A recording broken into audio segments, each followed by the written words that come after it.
So hey everyone, welcome back to the channel of Pradeep Giri Commerce Academy. Myself Rafia Sheikh. Chapter number 3 start किया था entrepreneurship development. तो हमने क्या देखा था कि एंटरप्रेन्योरशिप डेवलपमेंट कुछ उसमें चीजें देखे थे, कुछ फंक्शंस देखा था, क्वालिटीज देखा था, कैरेक्टरिस्टिक्स देखा था एंटरप्रेन्योरशिप डेवलपमेंट के कि अगर आपको बनना है तो कुछ क्वालिटीज होनी चाहिए। अगर हम कोई स्टार्टिंग में अपना बिजनेस खोलते, अपना कोई स्टार्टिंग में वेंचर खोलते ना, तो हमें वहाँ पे बहुत मेहनत की जरूरत पड़ती है। बिकॉज अगर हम स्टार्टिंग में खोल रहे हैं ना, तो स्टार्टिंग में ऐसा होता है आपको ये रहेगा कि प्रॉफिट कब आए, प्रॉफिट कब आए, प्रॉफिट कब आए। हमारा तो लॉस हो रहा है, प्रॉफिट क्या आ रहा है, बिजनेस चला के कोई फायदा नहीं हो रहा, बिजनेस बंद कर दो। तो ऐसी चीजों के लिए हमें ये होता है कि हमें ना कुछ चीजें बहुत मतलब ये होता है कि आपको नेगेटिव थॉट्स नहीं आने चाहिए, आपको हर चीज एकदम पॉजिटिव लेना चाहिए, आपको हर एक मतलब ऑप्टिमिस्टिक, हाईली ऑप्टिमिस्टिक होना चाहिए, जो हम लोग ने पॉइंट पढ़ा था। इट मीन्स कि आपको हर एक चीज पॉजिटिवली सोचना है। आपको ये होना है कि आपको रिस्क बेयरिंग कैपेसिटी होनी चाहिए। बिकॉज वहां पर बिजनेस है तो रिस्क है, रिस्क है तो बिजनेस है। बिजनेस का फंडा ही यही है कि रिस्क रहेगा ही, बिना रिस्क के हो ही नहीं सकता। आप रिस्क को अवॉइड नहीं कर सकते, रिस्क को कहीं ना कहीं कम कर सकते हो, बट उसको अवॉइड नहीं कर सकते। और ऐसा नहीं है कि आपको रिस्क मिलेगा नहीं। आपका बोलते ना कि रिस्क, आप कोई भी बिजनेस चलाओ वहां पर रिस्क होता ही है। तो ये कुछ चीजें देखे थे हमने। आज हम देखने वाले हैं प्रोसेस ऑफ एंटरप्रेन्योरशिप डेवलपमेंट, जिसमें अपने को दो दिया है, एक ट्रेनिंग और एक एंटरप्रेन्योरशिप डेवलपमेंट प्रोग्राम। अब है ना, जो फर्स्ट ट्रेनिंग है, तो लोगों का क्या कहना है ना कि जो एंटरप्रेन्योरशिप होते हैं ना, वो बनाए नहीं जाते, वो ऑलरेडी ना उनके खून में बहता है। मतलब फॉर एग्जांपल उनके जो खून होते हैं ना, उनके खून में जो हो रहा है ना, वो बिजनेस चलता है। फॉर एग्जांपल कोई नया बेबी है जो वो बॉर्न हुआ है, जस्ट अभी बॉर्न हुआ है, और लोगों ने वहां पे कह दिया, अरे देखो आपके घर में तो एंटरप्रेन्योर पैदा हो गया, बिजनेसमैन पैदा हो गया, एक और घर में आ गया बिजनेस का वारिस करके, होता है ना। बट ऐसा नहीं होता है। अगर हम किसी को किसी चीज के लिए गाइड करते हैं, उनको ट्रेन करते हैं, उनके स्किल्स डेवलप करते हैं, उनको हर एक चीज इंस्ट्रक्शंस देते हैं, अच्छे तरीके से मोटिवेट करते हैं, तो वो बंदा उस चीज को कर पाएगा, इट इज ऑब्वियस कर पाएगा। अब लोग ये भी बोलते हैं ना कि फॉर एग्जाम्पल कोई सिंगर है या कोई डांसर है, तो जिसके घर में सिंगर है, जिसके घर में डांसर है, उसी का बच्चा सिंगर और डांसर बनेगा।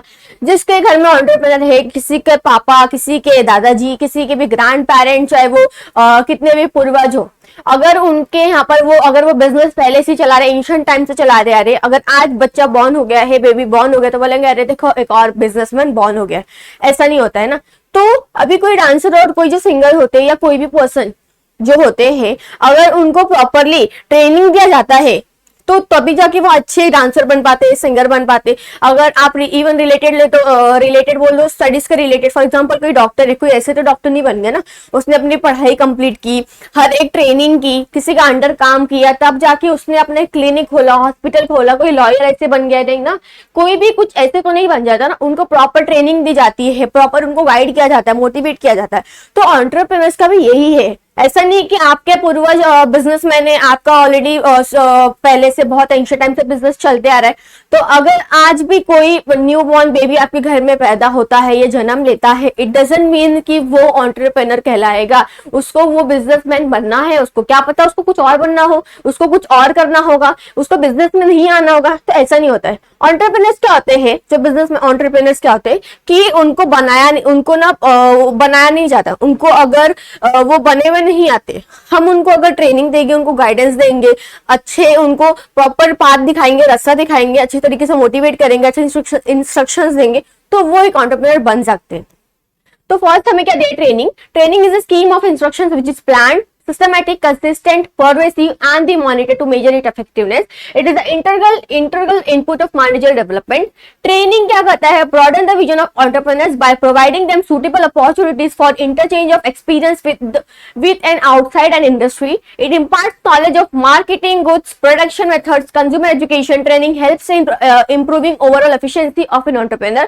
Training helps in improving overall efficiency of an entrepreneur to accept new technology, team spirit, standardization, reduces fatigue, minimise industrial जो भी एक्सेट्रा। इट मीन्स अगर हम उनको प्रॉपर ट्रेनिंग देते हैं, उनको हर एक चीज बताते हैं, इंडस्ट्री में क्या हो रहा है, हमें किस तरह से चीजें डील करना है, कंज्यूमर एजुकेशन, कंज्यूमर के साथ किस तरह से डील करना है, इंडस्ट्री में क्या चीजें होती है, टेक्नोलॉजी किस तरह से यूज करना है, ये सब चीजें अगर हम उनको बताते हैं, अच्छे से ट्रेनिंग करते हैं, तो उनको वो क्या हो सकता है, वो उस चीज के लिए वो प्रिपेयर है, उनको रेडी करे, तब जाके वो एंटरप्रेन्योर बन सकता है। अभी कुछ मेथड से ट्रेनिंग, जैसे कि फॉर एग्जांपल अगर उनके लिए लेक्चर मेथड होगा, डेमोन्स्ट्रेशन मेथड होगा, इंडिविजुअल इंस्ट्रक्शंस होंगे, ग्रुप इंस्ट्रक्शंस होगा, मीटिंग हो गया, कॉन्फ्रेंसेस हो गया, सेमिनार्स हो गए, ये कुछ मेथड्स ऑफ ट्रेनिंग है जो हम कंडक्ट करेंगे उन एंटरप्रेन्योर्स के लिए जिनको एंटरप्रेन्योर बनना है। उनको ये सेमिनार्स में, ये कॉन्फ्रेंसेस में, ये मेथड्स ऑफ ट्रेनिंग में उनको गाइड किया जाएगा, उनको ट्रेन किया जाएगा, ताकि वो एक एंटरप्रेन्योर बन सके, अपना खुद का एक बिजनेस, अपना खुद का एक स्टार्टअप खोल सके। अगर इनकेस किसी को अपना स्टार्टअप खोलना है, कुछ अपना कुछ ओपन करना है, तो यहाँ पर क्या होगा कि अगर वो ये सेमिनार्स अटेंड कर रहे हैं, अगर ये कुछ लेक्चर्स अटेंड कर रहे हैं, उनको ये सब चीज का आइडिया आएगा, उनको ट्रेनिंग आएगी, तब जाके वो कहीं ना कहीं वो सब चीजें सीख पाएंगे, उनकी स्किल्स डेवलप होगी। अब नेक्स्ट है हमारा एंटरप्रेन्योरशिप डेवलपमेंट प्रोग्राम। अब ये कौन एक प्रोग्राम है? An entrepreneurship development programme has been defined as a program designed to help a person in strengthening his entrepreneurial motive and in acquiring skills and capabilities necessary for playing his entrepreneurial role efficiency. It means कि ये क्या करते हैं कि एक programme है जहां पर उनके स्किल्स को डेवलप किया जाता है, उनके स्ट्रेंथ्स को डेवलप किया जाता है, उनको हर एक चीज बताई जाती है, उनको गाइड किया जाता है, उनको मोटिवेट किया जाता है।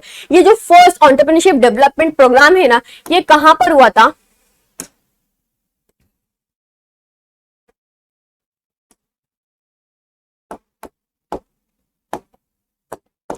ये फर्स्ट हुआ था गुजरात में 1970, और इसको स्पॉन्सर्ड किसने किया था?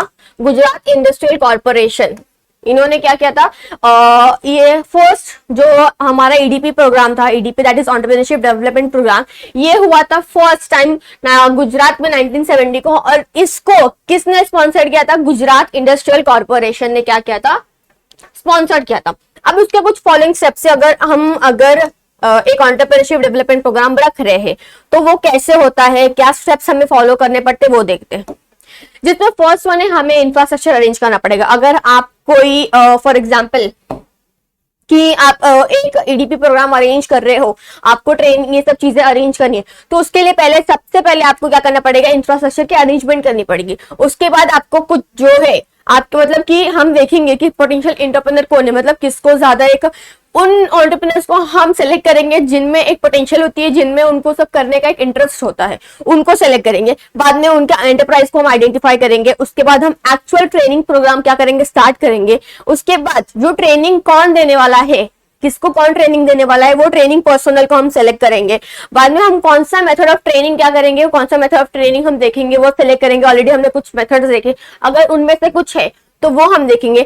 आफ्टर दैट उसमें ये सब करने के बाद उनका एक एक्चुअल ट्रेनिंग स्टार्ट हो जाएगा। बाद में मॉनिटरिंग और फॉलोअप, अगर उनका एक्चुअल ट्रेनिंग स्टार्ट होता है, बाद में हम उनको मॉनिटर करेंगे, वो चीजें सही से कर रहे हैं कि नहीं कर रहे हैं, प्रॉपर चीजें हो रही कि नहीं हो रही है, कहीं पे कुछ प्रॉब्लम हो रहा है, फॉलोअप करेंगे, फीडबैक लेंगे, लोगों से हर एक चीज पूछेंगे, किसको क्या अच्छा लगा, क्या किसी को कुछ और गाइडेंस चाहिए, ये सब हम लोग क्या करेंगे? सब करेंगे।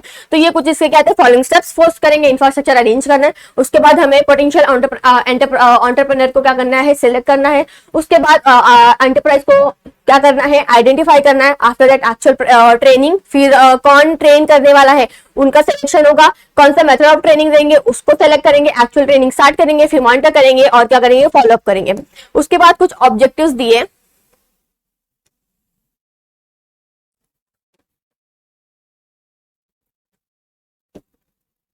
ओके ऑब्जेक्टिव्स दिया ईडीपी का कि क्या ऑब्जेक्टिव्स है। The first one is to foster entrepreneurial growth in the country. मतलब क्या करना है कि हमारे कंट्री में एंटरप्रेन्योर्स ज्यादा आए, ज्यादा लोग एंटरप्रेन्योर बने, हमारे कंट्री में ये क्या हो? डेवलप हो, ज्यादा ग्रोथ हो इसका। नेक्स्ट है optimum use of available resources. जो हमारे पास अवेलेबल रिसोर्सेज है उसको हमें ऑप्टिमम यूज करना है, बिकॉज कुछ रिसोर्सेज क्या होते हैं? बहुत स्केयर होते हैं। उस रिसोर्सेज को प्रॉपरली यूज करना, अच्छे से मैनेज करना, ज्यादा वेस्टेज नहीं करना, ज्यादा ऐसा नहीं होना कि हम हर एक चीज वेस्ट कर रहे हैं। इट इज नॉट कि अगर हमारे पास अगर कुछ कम रिसोर्सेज है तो हम उसको अच्छे से यूज करें, और कुछ रिसोर्सेज हमारे पास अनलिमिटेड है तो हम लोग उसको वेस्ट भी कर रहे हैं, यूज भी कर रहे हैं। हम लोग को हर एक रिसोर्सेज को, जितने भी अवेलेबल रिसोर्सेज है उसको ऑप्टिममली क्या करना है? यूज करना है। Development of backward regions and improving economic status of social disadvantage groups. अभी हमारे जो बैकवर्ड रीजन्स रहेंगे, जो हम उनको डेवलप करेंगे। वहां से अगर किसी को अपना स्टार्टअप खोलना है, किसी को अपना एक एंटरप्रेन्योर बनना है, तो क्या करेगा? ये बैकवर्ड रीजन्स को डेवलप करेगा। जनरेशन ऑफ एम्प्लॉयमेंट अपॉर्चुनिटीज, अगर कोई एक स्टार्टअप खोल रहा है, कोई एंटरप्रेन्योर बन रहा है, कोई अपना बिजनेस सेटअप कर रहा है, तो वहां पे क्या होगा, एम्प्लॉयमेंट अपॉर्चुनिटीज क्रिएट होगी। किसी ने, फॉर एग्जांपल मैंने खोल लिया, मेरा एक स्टार्टअप है, मैंने अपना बिजनेस सेटअप किया है, मैं एंटरप्रेन्योर हूँ, मुझे अभी क्या चाहिए, लोगों को, मतलब मुझे मेरे यहाँ पर एम्प्लॉयज की जरूरत है, तो मैंने क्या किया, एम्प्लॉयमेंट अपॉर्चुनिटीज उससे आती है। नेक्स्ट है widening base for the small and medium scale industries, मतलब छोटी छोटी इंडस्ट्रीज खोल सकते हैं, ऐसा नहीं है ना बड़ी इंडस्ट्रीज खोलो, जरूरी है कि आपको एकदम बड़ी बड़ी इंडस्ट्रीज की जरूरत पड़ेगी, आप छोटे छोटे इंडस्ट्रीज भी क्या कर सकते हो, ओपन कर सकते हो। नेक्स्ट है हमारा रिसेंट इनिशिएटिव्स इन एंटरप्रेन्योरशिप डेवलपमेंट। अभी कौन से नए इनिशिएटिव्स आए हैं? First one is startup India. Startup actually होता क्या है, मतलब स्टार्टअप क्या है, तो इसमें लिखा है startup is defined as an entity having its headquarter in India, जिसका जिसका क्या होता है, अगर उसको ओपन किए हुए 10 साल से, अगर फॉर एग्जांपल अगर 10 ईयर्स अगो वो ओपन, उसको अगर जो भी स्टार्टअप हमने खोला है, अगर वो 10 साल से ज्यादा है तो वो स्टार्टअप नहीं कहलाएगा। अगर वो 10 साल से कम है, उसको ओपन किए हुए 10 साल से अगर वो कम है, जिसका टर्नओवर 100 करोड़ से क्या है, कम है, तो उसको हम क्या कहते हैं, स्टार्टअप कहते हैं। तो स्टार्टअप इंडिया एक्चुअली क्या है, जिसका जो भी जिसका हेडक्वार्टर इंडिया में है, जिसको ओपन हुए 10 साल से कम हो गए हैं, और जिसका जो बोल सकते हैं कि हम जो टर्नओवर रहता है, जो टर्नओवर है वो क्या है, 100 करोड़ से कम है। After this, under this initiative, the government has already launched the IMID program to help Indian entrepreneurs to build 10 lakh mobile apps. The Mudra Bank scheme, Pradhan Mantri Mudra Yojana, is an initiative by the Indian government which aims to provide microfinance, low interest rate loan to the entrepreneurs from low socio-economic backgrounds. मतलब यहाँ पर कुछ ना कुछ startup दिए गए Indian entrepreneurs को, ताकि वो 10 लाख मोबाइल ऐप क्या करे, बनाए। यहाँ पर कुछ जो मुद्रा स्कीम है, मुद्रा बैंक स्कीम से, यहाँ पर ये है कि जो हम लोन प्रोवाइड करेंगे, लो इंटरेस्ट रेट पे लोगों को क्या करेंगे, फाइनेंस प्रोवाइड करेंगे, लोन प्रोवाइड करेंगे, ज्यादा रेट ऑफ इंटरेस्ट नहीं रहेगा।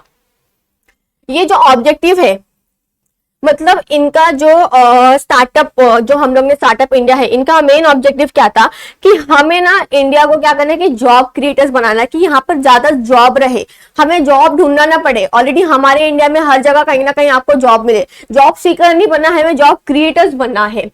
अभी यहाँ पर कुछ दिए है कि इफ यू वांट, अगर आपको अपने एक स्टार्टअप खोलना है तो उसके लिए क्या है, तो अगर उसके लिए आपको क्या क्या जरूरत है, क्या क्या प्रोसेस रहेगा वगैरह। तो first one simplification and hand holding. अब यहाँ पे क्या होता है कि अगर किसी को स्टार्टअप खोलना है, किसी को अपना कोई भी स्टार्टअप खोलना है, तो यहाँ पर ये नहीं कि आपको बहुत बड़ा प्रोसेस होगा, हर एक चीज आपको करनी पड़ेगी, 10 जगह जाना पड़ेगा, 10 लोगों का साइन लेना पड़ेगा, तब जाके आप अपना स्टार्टअप खोलोगे। इट इज लाइक बहुत थोड़ा आपके लिए बहुत ईजी कर दिया गया। अगर आपको अपना स्टार्टअप खोलना है तो आप अपना स्टार्टअप खोल सकते हो, इजी है, ज्यादा आपको बहुत बड़ी चीजें नहीं है। अगर हो सकता है तो अगर ऑनलाइन पॉसिबल हो तो आप ऑनलाइन कर लो, घर बैठे बैठे कर लो, जो भी रहेगा, बट इतना बड़ा प्रोसीजर नहीं है कि आपको बहुत टाइम लग जाएगा। नेक्स्ट है फंडिंग सपोर्ट एंड इंसेंटिव्स। अब यहाँ पर क्या है कि आपको फंड दिए जाएंगे, इंसेंटिव्स दिए जाएंगे। अगर कुछ आपको प्रॉब्लम हो रही है अपना स्टार्टअप खोलने के लिए, तो वहां पर आपको फंड्स प्रोवाइड किया जाएगा। Industry academy, partnership and incubation, यहाँ पर आपके लिए ट्रेनिंग रखी जाएगी, आपके लिए ट्रेनिंग प्रोग्राम रखा जाएगा कि आपको किस तरह से काम करना है, आपको गाइड किया जाएगा। अब ऑब्जेक्टिव्स क्या है स्टार्टअप्स के,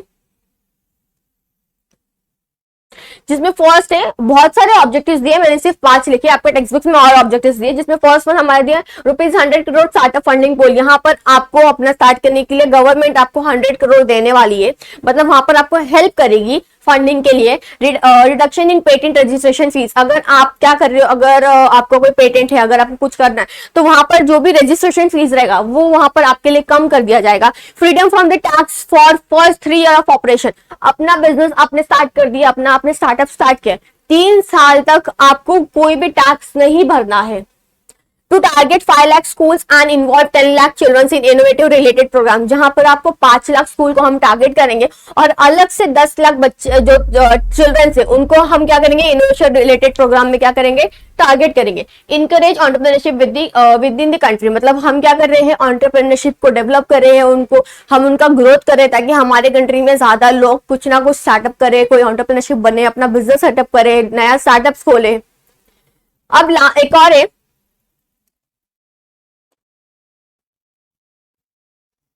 stand up India. Stand up India, चलो भाई इंडिया खड़े हो जाओ, जो अभी जितने बच्चे लोग ये लेक्चर्स देख रहे हैं, अगर वो बैठे हैं तो खड़े हो जाओ और सावधान और विश्राम कर लेते। तो स्टैंड अप इंडिया क्या है actually? It is like stand up India scheme for financing SC ST and और वुमेन एंटरप्राइजेस ऑफ एंटरप्रेन्योर्स। मतलब जो SC schedule caste, schedule tribes और एक अगर वुमेन एंटरप्रेन्योर है, ये उनके लिए काम आता है। यहाँ पर कुछ चीजें ये इनके लिए है कि यहाँ पर जो स्टैंड अप इंडिया है, हमारे जो SC कास्ट के लोग होंगे जो उस पार्ट से बिलीव कर रहे हैं, उस पार्ट के हैं, या अगर वो SC के हैं या ST के हैं, अगर एक वुमन एंटरप्रेन्योर है तो ये उनके लिए रखा गया है। The objective of stand up India scheme is to facilitate bank loan between ₹10 lakh and ₹1 crore. मतलब यहाँ पर आपको जो लोन दिया जाएगा वो कहां से कहां तक का है? 10 लाख से लेके 1 करोड़ तक। मतलब यहाँ पर आपको लोन दिया जाएगा जो एटलीस्ट अगर वो एक SC का है, एक ST का है और अगर वो एक वुमेन एंटरप्रेन्योर है तो ये उनको दिया जाएगा। कितना लोन रहेगा हमारा? 10 लाख से लेके 1 करोड़ तक। द एंटरप्राइज में बी इन मैन्युफैक्चरिंग सर्विसेज और the trading sector. In case of non individual enterprise at least 51% of the share holding in the controlling state should be held by the either an SC ST और women enterprises. अभी यहाँ पर जो आपको loan दिया जा रहा है ना, ये लोन आपको एक पर्टिकुलर चीज के लिए दिया जा रहा है कि अगर आप मैन्युफैक्चरिंग में या ट्रेडिंग सेक्टर में, परचेज बाइंग सेलिंग में अगर आप अपना कुछ बिजनेस खोल रहे हो, अपना एक नया स्टार्टअप खोल रहे हो, तो उसके लिए आपको लोन दिया जाएगा। अगर इन केस किसी नॉन इंडिविजुअल एंटरप्राइज है, अगर ये चाहिए, अगर उनको ये लोन चाहिए, अगर उनमें से कोई, फॉर एग्जाम्पल कोई नॉन इंडिविजुअल एंटरप्राइज है, अगर उनमें से कोई SC ST या कोई वुमेन एंटरप्रेन्योर है जिसका 51% क्या है? 51% शेयर होल्डिंग अगर उनका है किसी भी नॉन इंडिविजुअल एंटरप्राइज का, अगर किसी भी नॉन इंडिविजुअल एंटरप्राइज है, अगर उनको फॉर एग्जांपल लोन चाहिए, अगर उस एंटरप्राइज में अगर कोई भी फॉर एग्जांपल चाहे वो SC हो, ST वुमेन एंटरप्रेन्योर हो, अगर उनमें से किसी एक का बोल सकते हैं कि अगर 51% शेयर होल्डिंग है, स्टेक होल्डर वो उस कंपनी का है, उस एंटरप्राइज का है, तो उसको वहां पर वो लोन मिलेगा। और यहाँ पर किसके लिए मिल रहा है? मैन्युफैक्चरिंग सर्विसेज के, ट्रेडिंग सेक्टर के लिए। अब यहाँ पर कुछ दिए हैं ऑब्जेक्टिव्स वो देखते हैं। फर्स्ट वन है एलिजिबिलिटी। मतलब इसके लिए कौन एलिजिबल है? अगर वो 18 ईयर्स एज के अबो है, 18 ईयर्स बोल सकते हैं, above the 18 years of age. Already हमने पढ़ा था यहाँ पर आपको लोन दिया जाएगा अगर आप अपना कोई वेंचर स्टार्ट करने वाले हो। फॉर एग्जांपल आप ट्रेडिंग में कर रहे हो, सर्विस सेक्टर में कर रहे हो, परचेज में कर रहे हो, सेलिंग में कर रहे हो, अगर इन चीजों में कर रहे हो तो आपको उसको लोन दिया जाएगा। अगर नॉन इंडिविजुअल एंटरप्राइज है, अगर उनको चाहिए, अगर उनमें से कोई SC ST या वुमेन एंटरप्रेन्योर है तो उसमें का अगर 51% शेयर होल्डिंग अगर उनका है तो आपको लोन मिलेगा।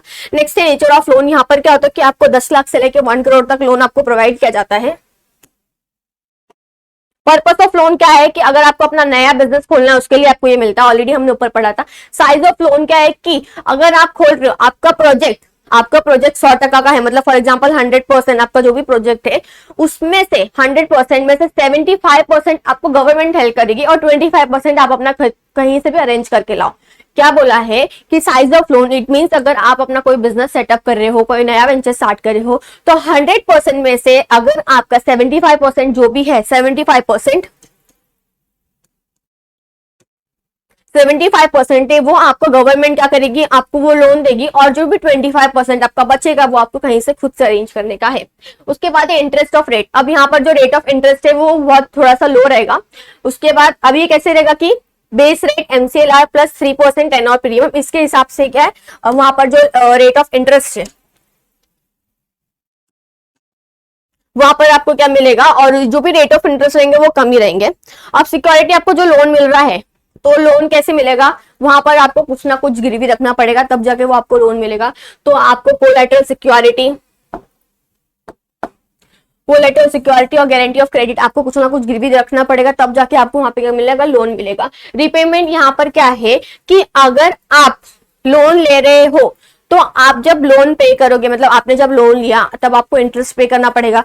तो वहां पर जो भी रहेगा ना वो after 18 periods of month, 18 periods अगर आपका 18 महीना हो चुका है, उसके बाद आप अपना फर्स्ट इंस्टॉलमेंट क्या करोगे, स्टार्ट करोगे। इट मीन 19th मंथ से स्टार्ट करोगे। आपने जब भी लोन लिया है उसमें से उस दिन से लेके उस मंथ से लेके 18 मंथ तक आपको कुछ भी नहीं आपको पे करना है। आपको 18 मंथ्स के बाद आपके इंस्टॉलमेंट्स, आपके जो भी इंटरेस्ट है वो आपको पे करने पड़ेंगे, बट आपका लोन 7 साल में पे हो जाना चाहिए, रिपेबल हो जाना चाहिए।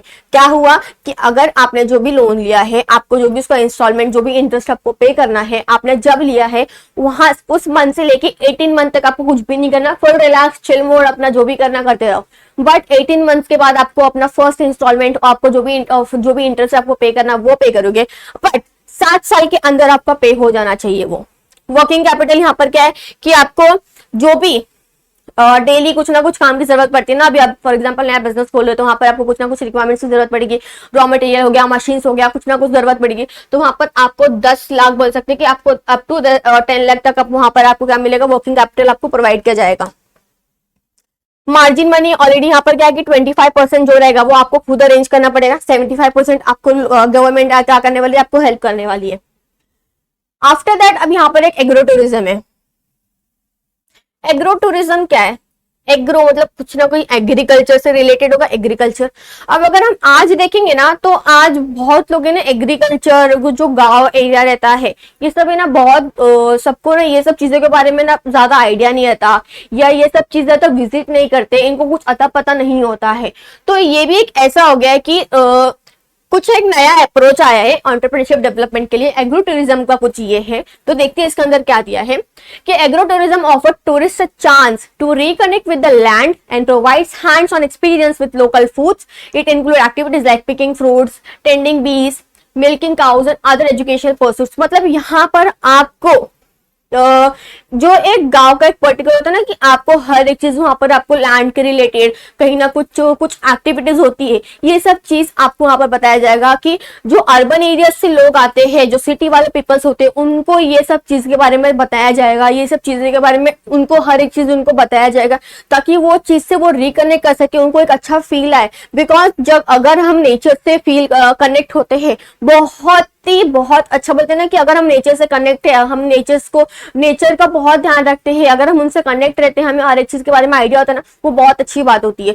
हमें एग्रीकल्चर्स क्या होते हैं, प्लांट्स क्या होते हैं, एक्टिविटीज क्या होती है एग्रीकल्चर्स में, ये सब चीजें ना कहीं कुछ ना कुछ आइडिया होना चाहिए। ये सब चीजें के बारे में हमें कहीं एक नहीं, 2 बार नहीं, एटलीस्ट 1 बार तो या 2 बार तो आपको ये सब विजिट करना चाहिए, आपको इस चीज के बारे में पढ़ना चाहिए, आप ये सब चीजों के बारे में जानो, ये सब चीज क्या होते हैं। Agro-tourism focuses on travel that is empowering to local communities both socially and economically. Definition क्या दिया अपने को? So agro-tourism is the idea of bringing urban residents to rural areas for leisure travel and spending. मतलब हम urban areas में जो रहते हैं, जो city peoples है, उनको लेके आएंगे, उनको हर एक चीज के बारे में बताएंगे, उनको कनेक्ट करवाएंगे, लैंड क्या होते हैं, क्या क्या एक्टिविटीज होती है, ये सब चीज उनको बताया जाएगा। और एक्टिविटीज क्या होती है एग्रो टूरिज्म, अगर इंडस्ट जो भी हो रहा है तो कौन सी चीजें हम एग्रो टूरिज्म में कर सकते हैं। जिसमें फर्स्ट वन दिया आउटडोर रिक्रिएशन, मतलब जैसे कि ट्रैकिंग करना, फिशिंग करना, हंटिंग करना, हॉर्स राइडिंग, ये सब चीजें। उसके बाद एजुकेशनल एक्सपीरियंसेस, फार्मिंग एक्सपीरियंस, जैसे कि राइस प्लांटेशन कैसे होता है, कुकिंग एक्सपीरियंस, चूल्हा में हम कैसे गाँव में देखते हैं ना चूल्हा में बनता है, वो जो काऊ डंग होता है उसको हम लोग क्या करते हैं, उनको वो अच्छे से क्या करते हैं, उसको बना के दीवार में से खप से कर देते हैं, बाद में जब ड्राई होता है तब हम उसको क्या करते हैं, उसको चूल्हे के अंदर लगाते, तब वो जाके उससे क्या होता है, आग वगैरह जो भी रहता है वो सब होगा, तो वो एक्सपीरियंस आता है ना कि हमें कैसे उस चूल्हे में खाना बनाना है। उसके बाद एंटरटेनमेंट, जैसे कि फॉर एग्जांपल हुडा पार्टी होता है महाराष्ट्र में। हॉस्पिटैलिटी सर्विसेज, जैसे कि फार्म स्टे अगर हो गया, फिर फार्म स्टे अगर हम किसी एरिया, अगर फॉर एग्जांपल गांव में जाते हैं तो वहां पर कैसे रहते हैं, जो एक हट बनाते हैं वहां पर, जो वगैरह जो बड़े ऐसे ग्रास, बड़े ग्रास होते हैं, वहां पर हम उसको कैसे कर सकते हैं, वो छोटा सा घर बनाएंगे, उसके अंदर रहेंगे, फिर छोटा सा अपना जो रहेगा चूल्हा बनाएंगे, उसमें खाना बनाएंगे। ये सब चीजें क्या होती है एग्रो टूरिज्म में आती है। कहीं ना कहीं हम क्या करते हैं, नेचर से कनेक्ट होते हैं, एक अच्छा रिफ्रेशमेंट आता है ये सब चीजों से। And the last one on farm direct sales, आप अपने किसी रोड साइड पे अगर आप अपना कुछ ओपन करना चाहते हो, रोड साइड में अगर आप कुछ बेचना चाहते हो, ये सब चीज का तो हमारा एग्रो टूरिज्म में आता है। तो अब एक लास्ट टॉपिक बचा हमारा, दैट इज एंटरप्रेन्योर्स। अभी ये क्या होता है, हमने ऑलरेडी देखा कि एंटरप्रेन्योर्स क्या होता है, अभी ये कि एंटरप्रेन्योर्स क्या होता है। दोनों में कुछ ज्यादा डिफरेंस नहीं है। हम एंटरप्रेन्योर्स को बोल सकते हैं कि मैनेजर होता है। ये डिफरेंस है कि ये एक एम्प्लॉय है जो बिजनेस के लिए काम करता है, बट जो हमारे एक एंटरप्रेन्योर होते हैं, आपको एंटरप्रेन्योर कहना एंटरप्रेन्योर करो, एंटरप्रेन्योर कहना एंटरप्रेन्योर करो, जो कहना कहो। तो ये जो हमारे एंटरप्रेन्योर होते हैं ना, ये क्या करते हैं अपना, फॉर एग्जाम्पल अगर उनको कोई अपना मैन्युफैक्चरिंग सर्विस मैन्युफैक्चरिंग सेक्टर खोलना है, कोई कंपनी खोलना है, कोई ऑफिस खोलना है, कोई फॉर्म खोलना है, जो भी ओपन करना है, तो वहां पर उनको अपना इन्वेस्टमेंट लगेगा। जब तक अपना बिजनेस खोलना है तो इन्वेस्टमेंट तो लगेगा ना, तो वहां पर उनको इन्वेस्ट करना पड़ता है। वहां पर उनको इंफ्रास्ट्रक्चर हो गया, इंटीरियर हो गया, एक्सटीरियर हो गया, मशीन्स हो गए, टेक्नोलॉजी हो गया, मटेरियल्स हो गया, हर एक चीज का खर्चा करना पड़ेगा, इन्वेस्टमेंट करना पड़ेगा अलग से, ये सब चीज हो गया। तो यहाँ पर क्या होता है कि डिफरेंस ये है कि इंट्राप्रेन्योर को, ये जो एंटरप्रेन्योर होते हैं, इनको इन्वेस्टमेंट करने की जरूरत पड़ती है, उनको हर एक चीज सेटअप करने की जरूरत पड़ती है, बट इंट्राप्रेन्योर्स को कुछ भी करने की जरूरत नहीं है। वहां पर ये क्या होता है, वहां पर ये काम करता है एज अ मैनेजर होता है कि ले भाई मैंने क्या किया, तुझे सब कुछ दे दिया, अब तू इस बिजनेस को ले, तू काम कर, तेरे को जो करना है कर, बिजनेस को आगे लेके जा, इसमें 10 चीज लेके आ, इनोवेशन लेके आ, क्रिएटिविटी लेके आ, अलग अलग इनोवेशन कर, ये सब चीजें क्या कर देगा वो उसके हाथ में दे देगा। किसके? इंटरप्रेन्योर्स के हाथ में, जो मैनेजर, जिसको हम एक चीज के लिए बोल सकते हैं। सो an entrepreneur is an employee who has the authority and support of his company employer to implement his own innovative and creative idea। वो अपने खुद के इनोवेटिव आइडिया से, क्रिएटिविटी आइडिया से सब क्या करेगा, अपना बिजनेस को आगे लेके जाएगा। द मेन डिफरेंस ऑलरेडी मैंने बताया कि डिफरेंस क्या है कि एंटरप्रेन्योर में कि उसको फाइनेंशियल रिस्क लेना पड़ता है, उसको इन्वेस्टमेंट है, does not have to invest it, does not have to invest capital from his pocket, ताकि उसको अपने जेब से निकाल के कि मेरे को अब अपना बिजनेस सेटअप करना पड़ेगा, तो उसमें वहां पर ये नहीं को अपना पैसे निकालेगा तब अपना बिजनेस सेटअप करेगा।